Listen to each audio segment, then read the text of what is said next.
बिस्मिल्लाहिर्रहमानिर्रहीम। दोस्तों, pure healthy life में आपको खुश आमदीद कहते हैं। दोस्तों, आज मैं आप सब के लिए एक बहुत ही ज़बरदस्त नुस्खा लेके आया हूँ जो आपके दांतों को चमका देगा और रोशन कर देगा। तकरीबन 80% लोग दांतों के पीलेपन से परेशान हैं। तो दोस्तों, वीडियो को आखिर तक ज़रूर देखें ताकि आपको वीडियो देखने का पूरा फ़ायदा हासिल हो सके। वीडियो देखने से पहले आपसे गुजारिश है कि हमारे चैनल को सब्सक्राइब ज़रूर कर लें और साथ ही जुड़े घंटी के बटन को दबा दीजिए ताकि आपको हमारी नई आने वाली वीडियो का नोटिफिकेशन मिलता रहे। दांतों की पिलाहट आपकी खूबसूरती को कम करती है और आप खुलकर मुस्कुरा नहीं पाएंगे। लेकिन परेशान ना हो, इस नुस्खे को इस्तेमाल करके आप अपने दांतों को चमकदार बना सकते हैं। इस नुस्खे के लिए सबसे पहले आपको लहसुन चाहिए होगा। लहसुन के इस्तेमाल से हमारे दांतों में लगा कीड़ा भी खत्म हो जाएगा और दांतों का दर्द भी खत्म हो जाएगा। लहसुन का इस्तेमाल दांतों के लिए कोई नया तरीका नहीं, इसका इस्तेमाल दांतों के लिए बहुत पहले से होता आ रहा है। इसके लिए आपने करना क्या होगा, 5 से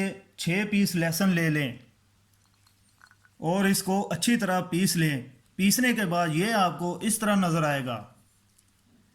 इसके बाद आपको इसमें डालने के लिए लेना होगा एक लेमन। लेमन में मौजूद सिट्रिक एसिड आपके दांतों को साफ करके चमकदार बना देता है।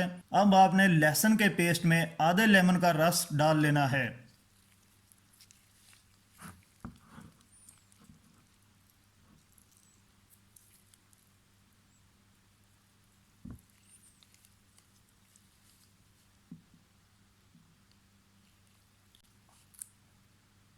एक बात याद रहे, लेमन का रस बस चंद कतरे लेना है ताकि आपको ज़्यादा खट्टा ना महसूस हो। इसके बाद आपको इसमें डालने के लिए लेनी है कोलगेट। आप सबको पता है कि कोलगेट में साल्ट मौजूद होता है जो हमारे दांतों को साफ करता है। अगर आप कोलगेट को इस पेस्ट में मिला के लगाते हैं तो आपके दांत और ज़्यादा साफ और मजबूत हो जाएंगे। अब थोड़ी सी कोलगेट इसमें डाल लेनी है।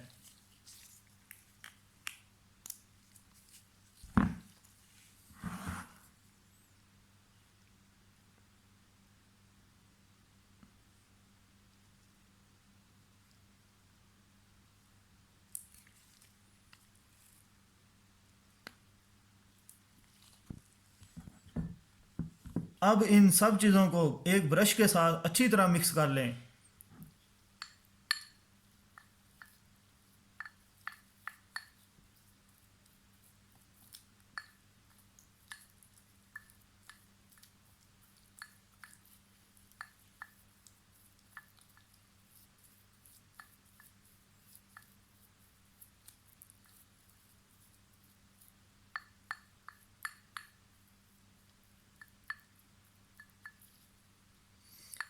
जब ये अच्छी तरह मिक्स हो जाए तो एक ब्रश से हिला के थोड़ा सा ब्रश पे लगा के दांतों पे 2 से 3 मिनट तक इस्तेमाल करना है।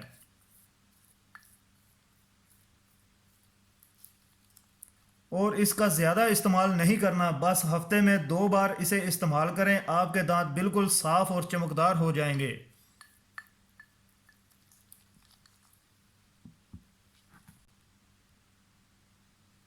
उम्मीद करता हूँ वीडियो आपको पसंद आई होगी। वीडियो को लाइक और शेयर ज़रूर करें। इसके साथ इजाज़त चाहता हूँ। अपना ख्याल रखिएगा। अल्लाह हाफिज़।